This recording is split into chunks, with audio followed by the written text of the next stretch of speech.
cars. Yeah. Is he this gangster that behind the scenes that is that him? Or is that people Shout running? out to Wendy Williams. Did you ever spend time with the guy? Did you ever meet Diddy? I've met him before, yeah. How was he? Very nice guy, very smart, super business. You know, I mean, he's very successful. The curtain rises on a world most of us will never step into. But Jaguar Wright swears she's been close enough to smell the champagne and hear the whispers. She claims Diddy's notorious parties weren't just wild nights of pleasure. They were carefully staged arenas of power where reputations were made, destroyed, and she says even lives were put in danger. Picture it, private jets landing in the Hamptons, Los Angeles, or Miami. The industry's biggest names stepping off in suits and glittering gowns, only to be swept inside sprawling mansions. Behind those doors, the living rooms looked like movie sets, with champagne towers rising high. And hidden in the shadows, Wright insists, cameras never stopped rolling. To the public, it was all glamour. To the insiders, it was a trap. A dangerous one. Well, the things that I experienced with him were monster-like. That stuff almost destroyed my life. Jaguar Wright pushes her story further. She alleges those parties weren't just wild indulgences. They became silent breeding grounds for life-changing infections, trapping stars who may or may not have known the danger. Imagine it. One moment, glasses are raised over million-dollar deals. The next, someone is chained to a secret powerful enough to destroy them forever. Wright claims the real game wasn't pleasure, but control. She describes a theater of blackmail, where thrill and risk blurred with silence, creating a culture of fear. If she's right, some of the very stars we cheer for on stage may have been carrying a weight far heavier than their gold chains, the weight of secrets too dark to escape. Think that they don't want, if they was in any of those freak-off tapes, if they played a part in any of those Diddy sessions, they don't want it to get out to the general public to make up their brand. And then comes Jaguar Wright's most shocking claim. She alleges that Usher, once the golden protege under Diddy's wing, sacrificed Justin Bieber by handing him into the same world of temptation and manipulation. The word sacrifice stings, not in flames and rituals, but in innocence lost, traded for survival. Wright suggests Usher, molded by the same system, continued the cycle, guiding Bieber into the orbit of a mogul thriving on control. We remember Bieber as the wide-eyed teen singing about first love, but here, he's painted as a pawn in a game far older than his career. And behind it all, Wright insists, stood Diddy's infamous blackmail vault, a treasure chest of secrets, footage, and confessions. Tassie Ventura testified in court that tapes existed, proof of her being trapped in his freak-offs, silenced by fear of exposure. Wright warns it wasn't just Cassie. It was many, all dangling on strings he could cut with a single leaked clip. I'm sorry, I'm just like really, I'm in this moment right now. This is crazy. I'm sorry. People don't really know how much what it does to you when something that you love is taken from you and thrown away like it don't even matter, and then they move on with their lives and you're stuck. You're stuck during those years. You're still stuck 21 years later. The real tragedy, Wright says, is that it wasn't just careers that were buried. She points to Craig Mack as one of the first casualties of crossing Diddy, a rising star who vanished from the spotlight at his peak. The world saw a man fade into obscurity, but Wright suggests his fall was engineered. The cost of resisting a system built on silence. That silence has fueled darker whispers about others. Aaliyah, Left Eye, even Michael Jackson. Their sudden deaths, she says, have long been folded into conspiracy theories linking them to Diddy and his circle. Online, the speculation only deepens. TikTok users highlight eerie patterns. 3 major stars all gone on the 25th of different months.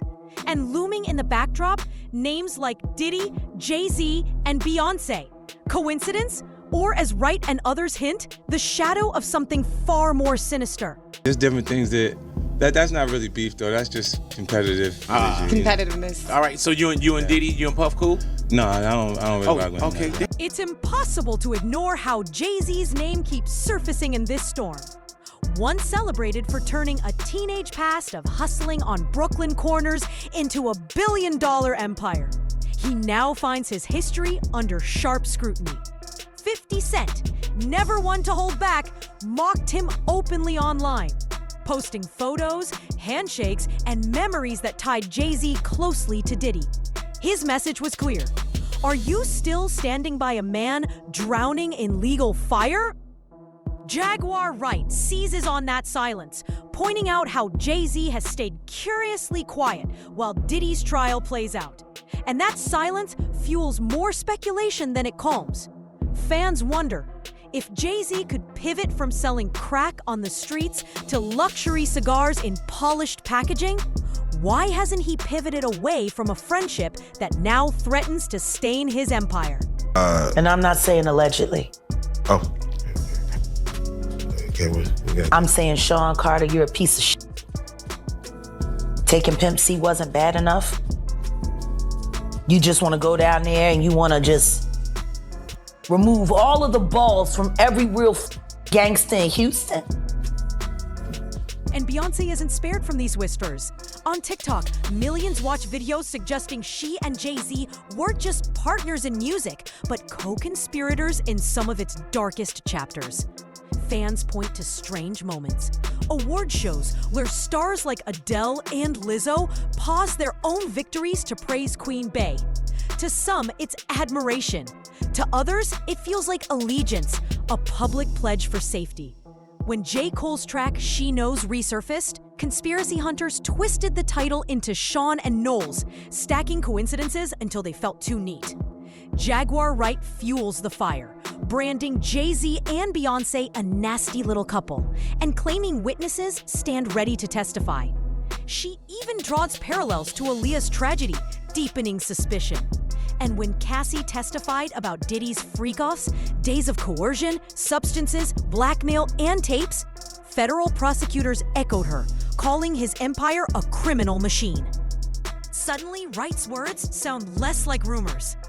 There are people who did short sales on their stocks right after that, made a lot of money, including Sean Carter. Now I'm going to ask you, why would non-disclosure agreements need to be signed for an accident? Jay-Z got his ass whooped by his sister-in-law on camera. What's her name? Solange. You got his ass.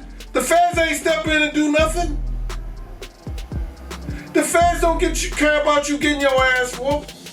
Even Damon Dash, once Jay-Z's close ally and Aaliyah's former partner, has stepped into the conversation.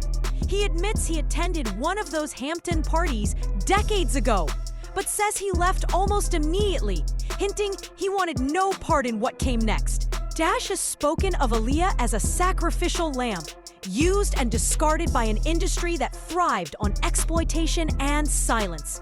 His words echo the patterns Jaguar Wright described with Bieber, Usher, and Diddy. Different names, different eras, but the same machinery grinding forward.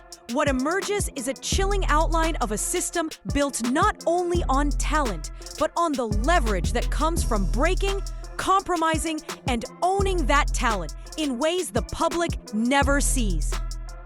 Meanwhile, Jay-Z is still shadowed by court filings linked to an old accusation. A woman once claimed that both he and Diddy assaulted her after the 2000 MTV Video Music Awards. The case collapsed after conflicting recordings, but the stain never washed away. And today, with Diddy's name burning through headlines, every old tie feels toxic. Jay-Z's lawyers framed the suit as a failed blackmail attempt, but the whispers linger online, drawing more speculation than resolution. Jay-Z insists he's unfairly targeted, yet Jaguar Wright calls him out, accusing him of lighting little fires everywhere before slipping away without accountability.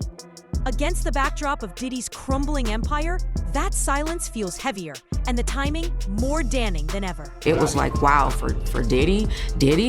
What? You know, that was a person that I looked up to. He was a mogul, and I listened to all the artists that he made superstars. And so to have a chance to be able to be signed to him, it was amazing. It was like, oh my God, I'm here. I finally did it.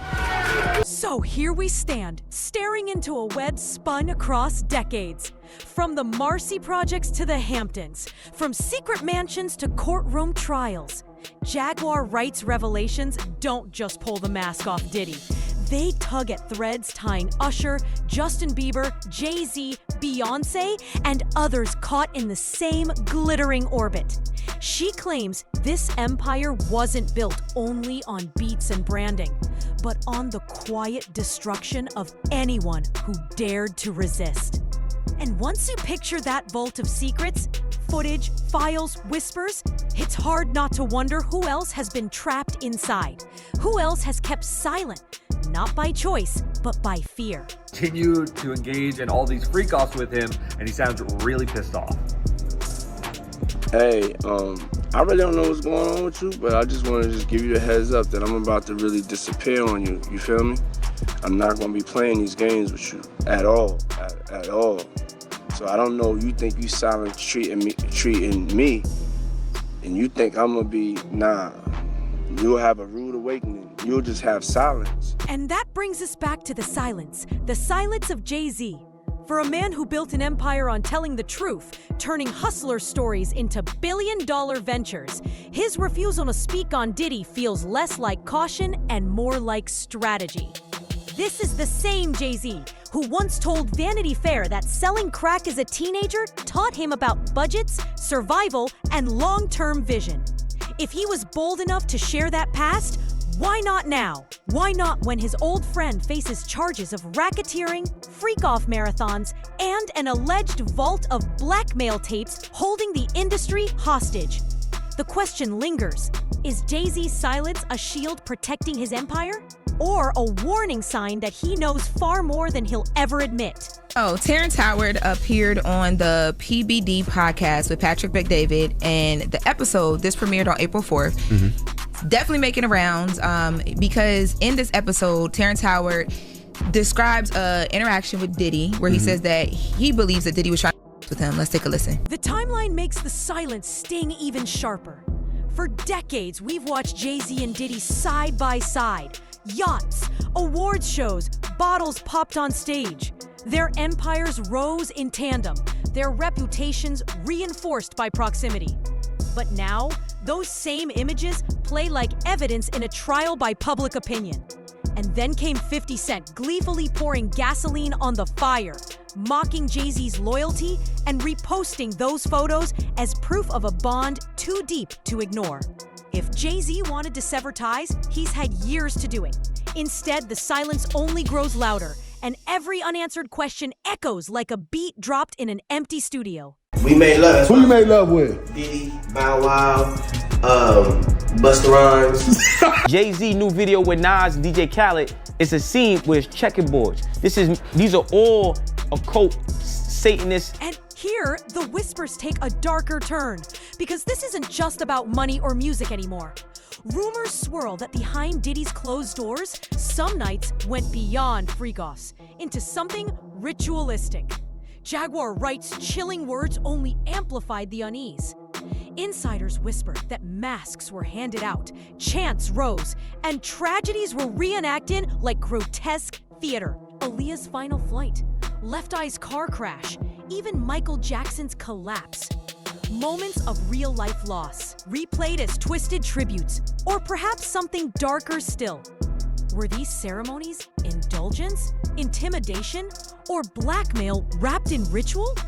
Whatever the truth, the very idea leaves scars on the imagination. It sounds impossible until you notice the pattern. 3 icons gone on the 25th of different months, all tied by threads of collaboration or proximity to the same circle.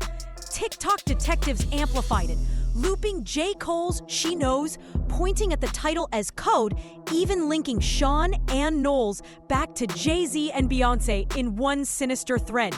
Millions watched, millions debated. Suddenly, the so-called tribute theory didn't feel far-fetched. It felt like another piece of a puzzle in plain sight. And beneath the glitter of freak-offs, a darker design emerges. Fleets of jets flew guests in. 5-star suites were secured. Entertainers rotated like assets. Behind the velvet rope, it looked glamorous. Stripped bare, it resembled a shadow economy where power was bartered through bodies, secrets, and silence. People referred to me as Wild King Nights. And what a Wild King Night was when him and a guest would go to a hotel room or be at his home, his bedroom, and they would have intimate gatherings. I would have to go and prep that hotel room, which consisted of baby oil, Astroglide. See this gangster that behind the scenes that is that him or is that Shout out to Wendy Williams. The so-called freak-off economy wasn't chaos. It was commerce. Every bottle uncorked, every suite booked, every jet wheels down flowed through pipelines controlled by Diddy's empire. The gatherings became so constant, so lavish, they birthed a marketplace of their own. Pilots, stylists, event crews, security, all tethered to his orbit for survival. Pull the plug, and their pay vanished. That dependence bought more than profit. It bought silence. And the revenue didn't stop at the door. It funneled through luxury brands seeking influence, through record labels eager to protect their stars, through suppliers who kept the indulgence flowing.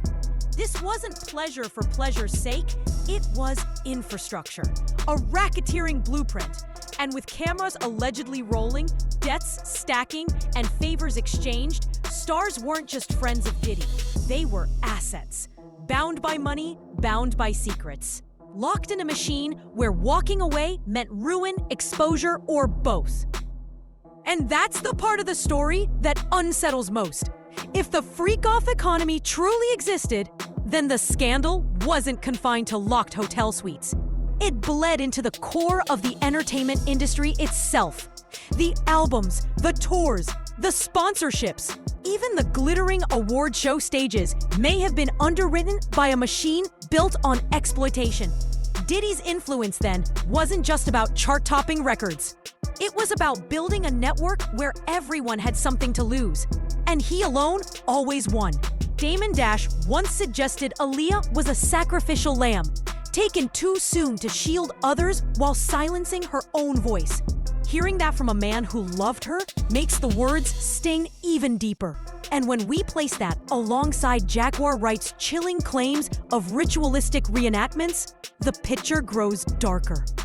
Maybe the brightest stars in this industry are only safe until they stop playing along. I don't know this, but it just seems very suspicious when you go through and you look at in the history of different people that can make you go away if you know. Listen, I've worried about some of the things that I talk about on my show. The ripple effects of these stories go far beyond rumor. Cassie Ventura's testimony in court made it clear that blackmail tapes existed, that fear of exposure was the chain that kept her bound. Prosecutors themselves allege that Diddy ran his empire like a criminal enterprise, relying on intimidation, coercion, and secrecy. If that's true, then Wright's talk of vaults... The ripple effects of these stories stretch far beyond rumor. Cassie Ventura's testimony painted a chilling picture. Blackmail tapes were real, and the fear of exposure was the chain that kept her bound. Prosecutors allege Diddy ran his empire like a crime syndicate, built on intimidation, coercion, and silence. If that's true, then Wright's talk of vaults, sacrifices, and rituals isn't fantasy. It edges uncomfortably close to reality. We've already watched careers crumble, reputations implode, lawsuits stack higher by the day. So what if the next collapse isn't random? What if it's scripted, just like everything else? That makes Jay-Z's silence echo louder than ever. Is he silent because he's innocent?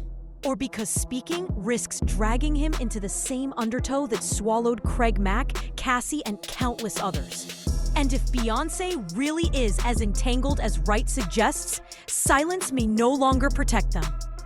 It may be the very rope that pulls them down.